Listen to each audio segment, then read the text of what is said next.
Well, we got a situation here in New York City.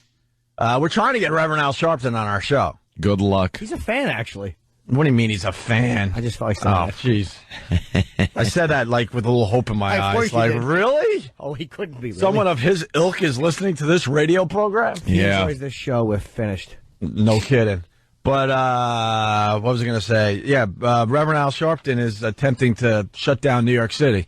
I guess they had a little drill yesterday in Harlem or Saturday. What was it? They had a march in Harlem. But it looks like they're shut down some traffic. It looks like they're in like spring training because they're just practicing up there. Yeah, Reverend Al has vowed to meticulously organize a protest here in New York City where he will shut down the entire city. That is what he's saying. And they practiced yesterday, and they had people like holding arms like across intersections, stopping traffic, and taking over a few storefronts, I believe. I was quickly reading the article, and now he wants to make it an even bigger deal. He wants to shut down Broadway, Times Square. Yeah, because the verdict didn't go his way. Right. I'm sure most of America knows what happened here in New York with it's the cops shooting Sean Bell story. hours before his wedding as he was leaving a club for his bachelor party. He's leaving a club. The cops that were undercover in there on some kind of narcotics operation heard some altercation between Bell and some other people. Bell was heard telling one of his friends, "Get my gun." That's when the cops followed them all outside.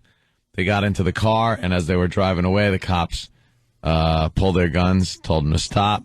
They didn't stop, drove into some of the officers who then opened fire on the car, killing Bell and injuring a lot of his buddies in the car. And the judge, because this wasn't a jury trial, the judge, after hearing all the evidence, determined the cops were justified in what they did. Sometimes it's not as clean cut where it's like, okay, he wasn't armed. His intent wasn't to kill the police officers, apparently. But if a police officer fears for his life and thinks his life is in jeopardy, he does have the right to defend himself. Mm-hmm.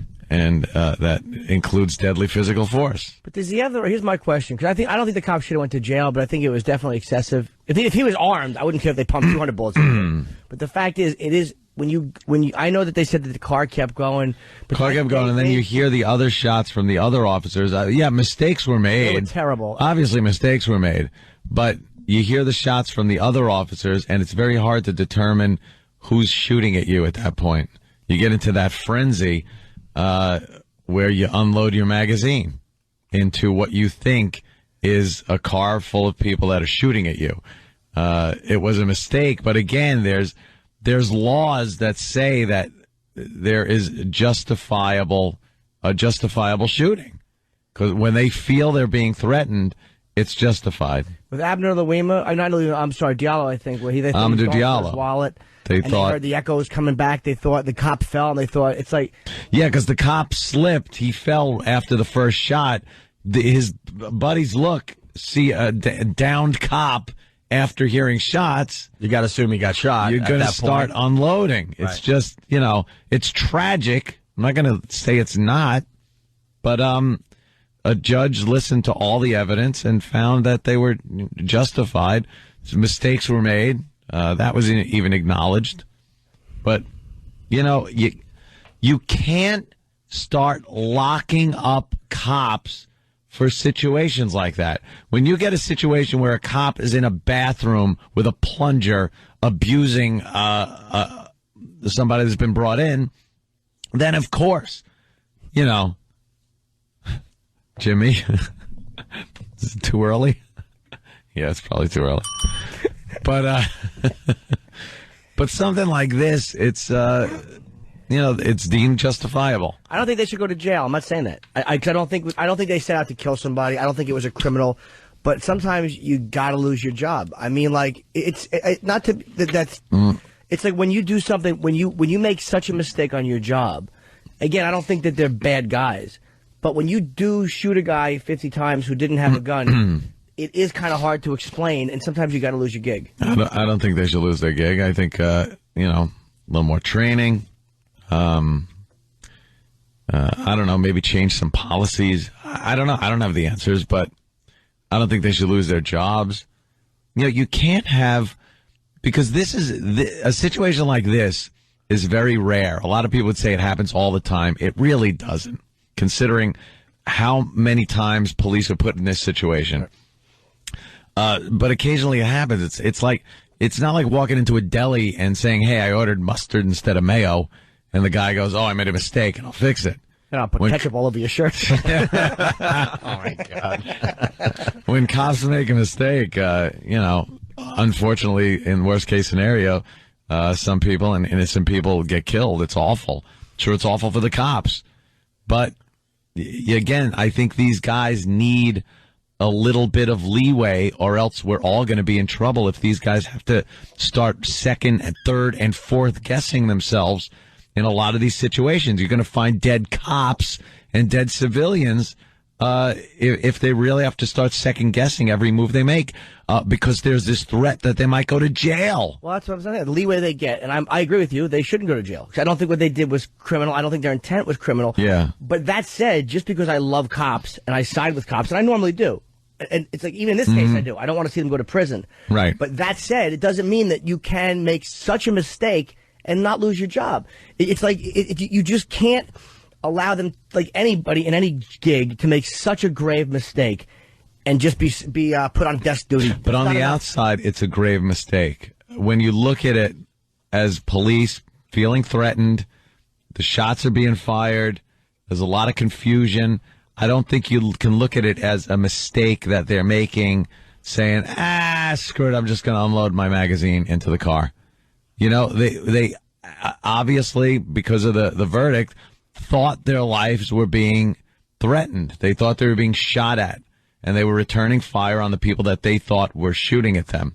That is a mistake, but it's a justifiable mistake. In the terms of prison, yes, I agree with you. No, even as far as losing your job, it's a justifiable mistake. It's a tragic turn of events, but it's justifiable. In their mind, they thought they were being shot at. It's easy for us to say because it's not one of, like, somebody we know dead. But if somebody I loved was dead... Oh, I know. You'd want to. Well, if you take it personally, you'd want the guys in jail. You'd want them, dead. The family, fired. Wants them in jail. I mean, if you take it personally, of course. But if you just take it by, like the judge did, with the evidence, the testimony of both sides, and, that's what he deemed...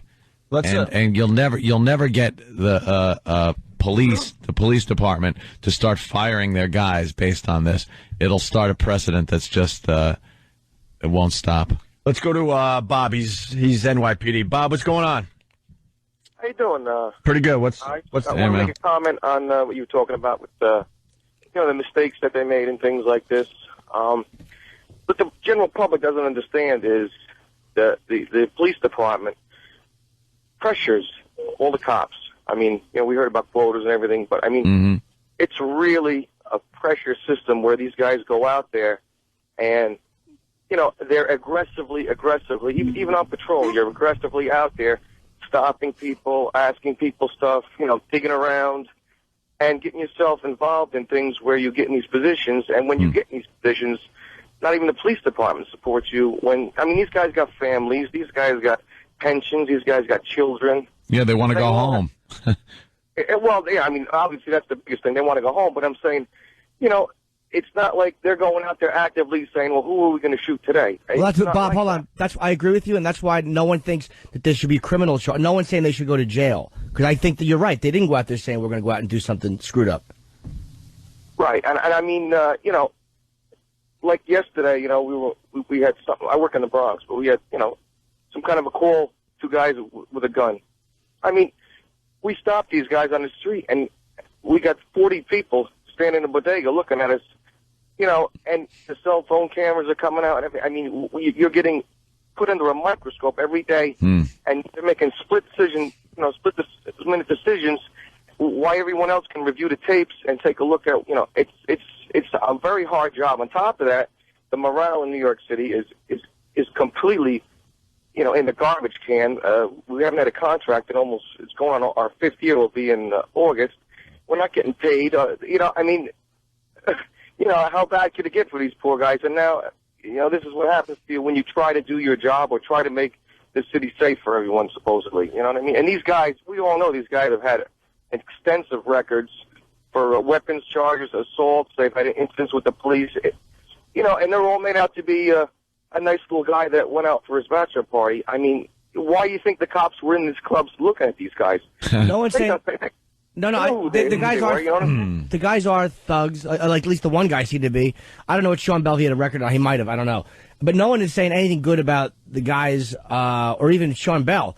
But the thing is, you did see a guy get shot. 50. That's excessive, man. It's excessive, and we have to hold the cops to a different set of standards because this way we can back them when they're completely right. It's like I do back the cops when they're totally right. And again, if a guy had a pistol, I don't care if they pump 200 shots into him. Good. But if you don't have a gun, 1 or 2 shots is one thing. When you got a bunch of cops firing and not even knowing who's shooting, it's like, to me, they have a gun and they have our trust. They should at least have some system where they understand who's shooting when. As much as I know I can't do that job. I understand what you're, but like Anthony said before, you hear it's at night. You got guys in different positions around his car or whatever, and you hear one shot. You have no idea who did that one shot. And this isn't like a movie. You know how quickly all those shots were fired off? In a matter of seconds, it was over. It's not like you can take 3 shots and start assessing what's going on when you're hearing more shots. You just, it's bang, bang, bang, bang, bang, They panicked. Point at your target and fire. It's not panic. It's kind of policy. You try to end the threat. Shoot to kill when even like to say that I think when a cop feels his life is justifiably threatened, like a real like that's like again if a guy reaches into pulls out a toy gun or he pulls out a wallet that looks like a gun, like they said Diallo pulled out a wallet. I can understand that.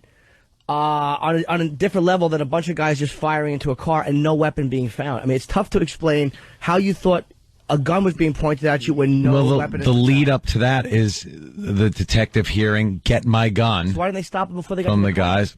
They were watching him. They were seeing where he was going, what he's doing. Why do you let a guy go get a gun? If that's the case, if a guy goes, "I'm going to get a gun," why do you allow him to go and get a gun?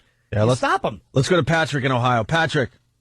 Yeah, Anthony, why is it that every time something comes up with a black person, it's justifiable?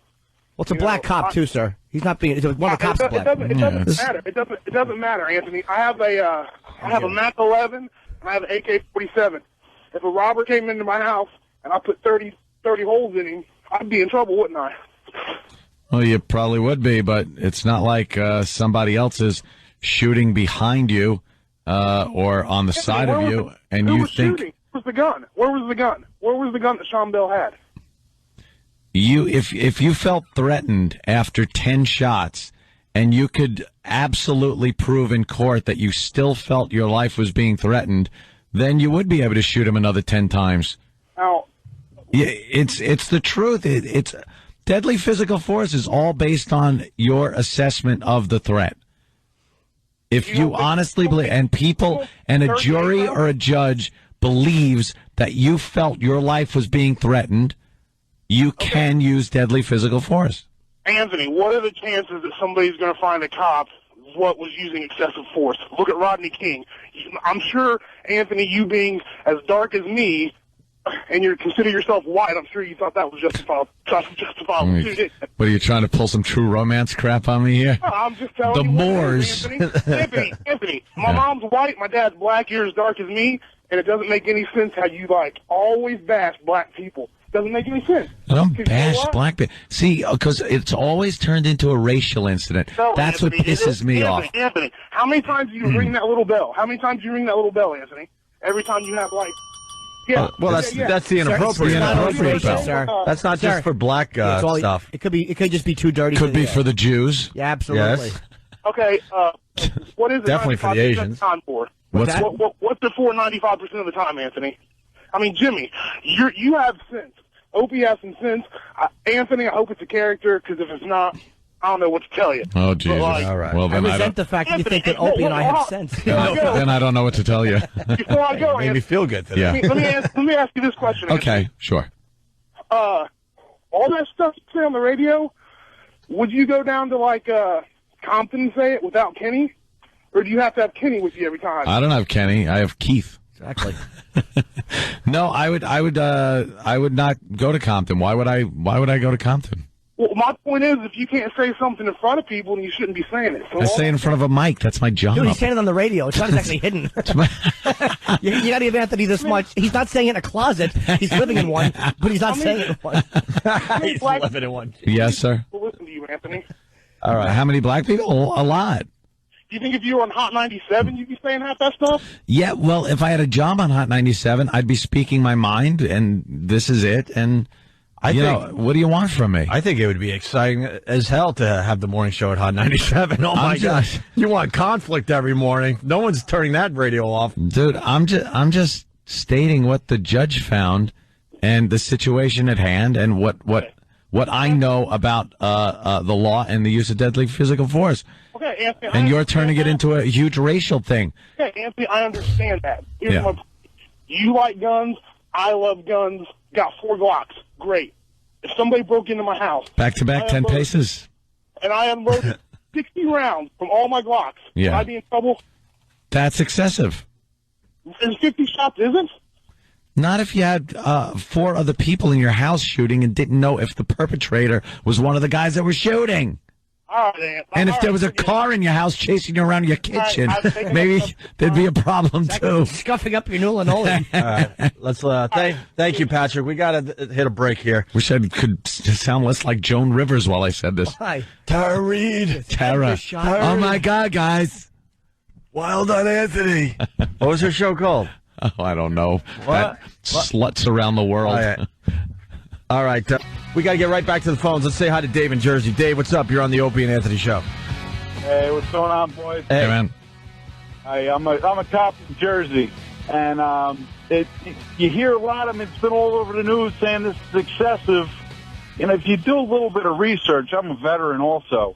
You do a little bit of research and you look up online in a wartime situation. Now, this is a wartime situation. I understand that, but it winds up being like something ridiculous, like 3,000 rounds to kill one person. Mm-hmm. Just the nature of combat. And you get what, I don't know, has anybody brought up sympathetic fire syndrome? Where you're shooting and you don't stop shooting until your buddy stops shooting. Your buddy doesn't stop shooting until he hears you stop shooting. And it can work as a chain. Like the one guy fired 30 rounds. He could have been in the middle of a magazine. His other buddy's still shooting. He goes, he's going to reload because his friend's still shooting. And it's a car. Well, what finally stops them? The daylight comes, and they have the shipment of when did you finally stop? They're completely out of ammo. They send an intern out for more rounds. I mean, how does this end? My God. And he emptied 2 rounds, and so on. And so on, and so on. All right, thank you, sir. We're going to try to get as many people on as possible. We got Chris in Freeport. Chris, what's up? Hey, guys. Love you. Love the show. Yeah, what's Thank up? you, Chris. Jimmy, I'm a police officer here in Shreveport. It's really frustrating, man, because you get the opportunity Monday morning quarterback something that nobody saw. The Supreme Court's standard for police force is if another reasonable officer, based on the totality of the circumstances, would have done the same thing, then it's reasonable force. Okay. I'm telling you, if a guy that just told me that he's going to go get a gun goes out to his car and then drives his car at me, yeah, he's going to get shot a lot. But we had an officer shoot a guy in the head last night here in Shreveport, leaving a burglary when he aimed a car at him and just about clipped him with the vehicle. And you're going to notice that almost every cop that calls is going to tell you the same thing. I know. Let me ask you a question. That's one of the problems I have with it. With the car argument, I've heard different things about that. Because I was at first like, yeah, they should have shot because I heard he was using the car as a weapon. But maybe he was trying to I don't know what he was trying to do with the car. But when you say I'm going to get a gun, why don't you stop that guy? Why do you wait if you see a conflict? Me? No. I'd stop him. Dude, in this situation, this is why I'm saying this was so poorly handled. And you know what? We do Monday morning quarterback. We have to. That's how you assess what was done right and wrong. Do you think you have a case against somebody when they say go get my gun, and then you stop him, and he doesn't have a gun, and he doesn't have this, and now you don't really have a right to search him because he just said, go get my gun. That's absolutely, to me, that is absolutely a justifiable reason to search someone, and no court would say you couldn't. If a guy said, go get my gun, and then you stopped him and other officers heard him say that, I don't think there's any court in the land that would give you a problem for that. And it's like, what are you going to do? If a guy says, I'm going to get a gun, what cop says, okay, go get the gun so I have a case? I mean, if you're flying by the seat of your pants and you're trying to survive, when a guy says, go get my gun, you stop everything right there. And I'm not a cop, but that's just, who lets a guy go get a gun? Doesn't make sense. All right, we got a lot of NYPD checking in. I don't know. Mike, what's going on? Hi, what's going on, guys? Hey, Mike. I'm a cop in the city. I understand exactly what you guys are saying. That it sounds excessive, but it's hard to judge. You know what I'm saying? And what you guys are saying is, why didn't you stop him as soon as he was in the middle of this club saying go get a gun? Because these guys, they were involved with undercover officers, which in that case makes your identity almost obsolete. And they were embedded in an investigation either into one thing or another, and to stop him in that club, that opens up the entire investigation. Now, that doesn't make it right to, let them go and grab a gun and, come back and start shooting the place up. But, what they did was they followed him outside to try and stop him outside. And, when you use a car as a weapon, but we're trained in the city to use deadly physical force to save our lives, another life, or to save our lives or another life from serious physical injury, which could be caused by getting hit by a car. Now, this is all contingent upon the fact, too, that they did identify themselves properly. I've heard they did, and I've heard they didn't. And the argument I've heard that was made, that was Sean Bell driving? Yeah, I'm pretty sure he was the driver. It's almost like somebody raised a pretty good point about why is a guy on the way to get married going to just say, I'm running a cop over? Like, it for no reason at all. You're having an argument with a couple guys, and all of a sudden you have real cops, and you go, I'm going to run them over and go get married. That isn't even the point, though. That becomes secondary. The whole point in this thing is, did those cops feel like their life was being threatened to the point where they had to respond with deadly physical force? And everybody, the judge, the cops, all determined, yes, they did, and they were justified. But regardless of, they're not thinking in their head, hey, this guy has a bachelor party, he's driving. Why would he do this? They react. You just have to react quickly. I'm only asking that because I'm saying, did they identify themselves properly? Like, did he know it was cops, or did he think that it was some kind of another problem? Like, what kind of, that's what it's so. And to me, his headspace does mean something, because, like, was he trying to run cops over, or did they maybe not identify themselves right? And he's going, there's a problem here. I'm getting the hell out of here. So so to me, it does matter. And the whole thing was as an afterthought, it matters, but in the moment, I don't think it matters. I think it does matter if they identify themselves. Yeah. This is my question, and 90% of the time I think this stuff happens, the cops are justified. I really do. But like the 10% of times they're not. Like, and the police department has to take a certain line. And I hate playing the house liberal. Believe me, it makes me sick. But it's like you never hear the cops come out and go, you know what? They screwed up. I can't remember when you hear that. So it's like, if 100% time they're right, how is anybody ever supposed to believe they're right? You understand what I'm saying? It's like they never call themselves into question, at least publicly. So how, like, blacks are getting shot with, okay, you got the Allah, you got the... If I was black, that would kind of annoy me. I would probably go, well, when is the police department going to say it was unjustified force? I've seen cases where they've gone to jail or lost their job. I think it's these cases that get the most publicity because there is such a gray area where we don't know how it's going to end up. The media jumps on it with the whole race angle. They love that. So I think these get the most publicity. But it's usually these type of situations which result in the cops being acquitted because it is this weird, justifiable situation that I don't think a lot of people understand the laws. I don't think that seems to be the problem. I don't think a lot of people understand that police officers can shoot unarmed people if they feel that they're armed, that their life or the life of their partners or citizens are in danger. They're allowed to use deadly physical force. It doesn't have to be an actual threat, a perceived threat against your life or the life of the people you're trying to protect. is enough to justify the use of deadly physical force. Legally, yes. That's why, again, we're in agreement. They should not go to jail. But to say that they shouldn't lose their job, I don't think that was part of the trial. So I don't think that was called into question. I don't. Maybe that's the hey, they might lose their job. You know, I mean, who knows now? I'm sure the police department didn't want to admit to any guilt by firing them before the trial's over. That would look a little fishy. You know, that would kind of I'm sure there's going to be make more a little bias. More stuff that goes on. Yeah, as we move forward. We'll see what happens. I'm sure they'll be looked at what they did, how they handled the situation, and realize that mistakes were made, and perhaps they will lose their job. We got Sal from the NYPD. He's going to explain deadly force. Sal, what's up? Hey, guys, I love the show. You guys are the best. But as a police officer, this is a tough time for us, and, we're just trying to get through it right now. Let me explain something to you. The penal law does say deadly physical force. A person does not have to have a gun. But it's such like a car. Now, I wasn't there, okay? And a lot of police officers will tell you we weren't there, so we don't know the situation, okay?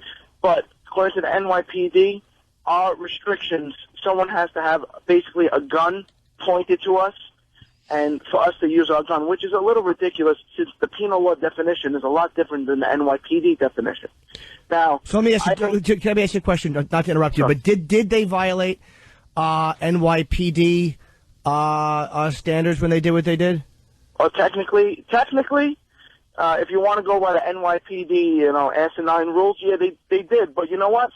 The situation, the tensions were high. You know, if someone said go get a gun and a car was backing up towards another police officer, I would have took a shot too. And my life comes first before anyone's life, and my fellow police officer's life comes first before But the thing is, right now this is turning into more of a racial issue when two of the police officers were black and one cop was Lebanese, and Al Sharpton is making this a black-white issue, and it's not. Is he saying race, though? Is Sharpton saying race other than the victim being black? Because I think the fact that the cops weren't all white was why there weren't riots, to be honest with you. I think there would have been riots like in L.A., but the cops, even people who are pissed off know that it wasn't like quote-unquote racist cops.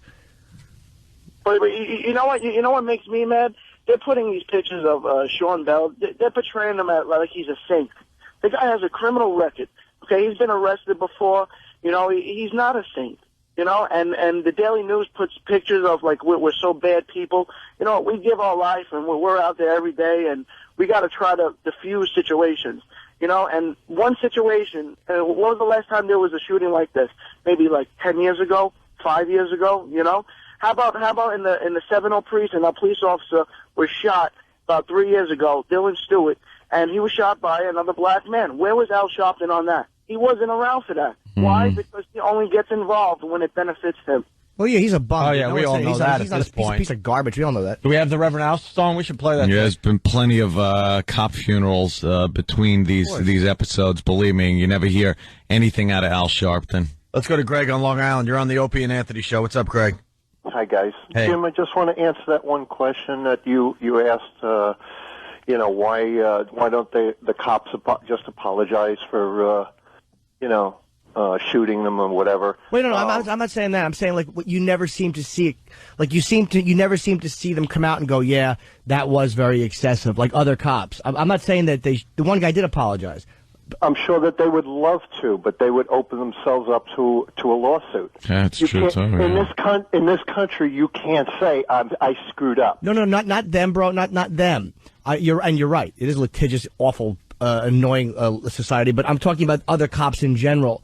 Like you never seem to see the other side come out and go, yeah, what those officers did was excessive, and while it wasn't criminal, they do have to lose their jobs. I think if you heard that occasionally, people would give them the benefit of the doubt a lot more. I think this guy brings up a good point, though, because then those people get subpoenaed to repeat that in a civil case for money when they're being sued, the other officers being sued, and then you got to sit there on the stand and go, yes, I did say that he made a mistake and shouldn't have done that. So everyone keeps their mouth shut. Okay, then cops can't get mad when everyone constantly questions every single case so harshly. If people are worried about litigation when something like this happens of another cop, it's not even them. Mm-hmm. So you can't worry about having to be called to testify when something like this happens. But, even if it's a cop at another precinct, it's not even you. They're going to call a cop at another precinct to testify. Well, you thought it was unjust. You're being called to testify. I'm sure there are people out there, cops out there, that think it was unjustified, but they're not going to say anything. We got to take another break. So, Reverend Al's meeting today to decide what day he's going to shut down New York City. Shut down New York City. That's it. Wonderful. All right, we go to break with this. It's Opie and Anthony. Who comes running when the cops get out of hand? Who thinks the mayor's in the Ku Klux Klan? Yelling and screaming as he's speaking to a mob. He wears expensive suits, but he doesn't have a job. Reverend Al, Reverend Al, he's your pal. Reverend Al, well, he's stepping off the people in his own community. Why is the white man always picking on me? He's got a fat belly and his hair's full of grease. We hear his battle cry. No justice, no peace. The man with a plan who you know you can trust. The portly little reverend with an ass just like a bus. Reverend Al, Reverend Al, he's your pal. Reverend Al, he looks like James Brown with too many calories. Now why is the white man always picking on me? Remember Bertie Getz in the Brawley case? Turn on the TV, you would always see his face. He's speeding in his limo to another homicide to make the network news with the family by his side. Reverend Al, Reverend Al, he's your pal. Reverend Al, on the never-ending search for some good publicity. Why is the white man always picking on me? Reverend Al, I'm Reverend Al. he's Reverend Al. I'm Reverend Al. Tommy Brown, I'm hungry. he's Reverend Al. Reverend Al. He will represent your family and he doesn't charge a fee. Now as long as the footage makes it on the TV. Reverend Al, I'm Reverend Al. Reverend Al, I'm your pal. he's your pal. That's right, Reverend Al. Reverend Al, I'm Reverend Al. he's a race-bait, white-hating bag of baloney. Now why is the white man always picking on me? Reverend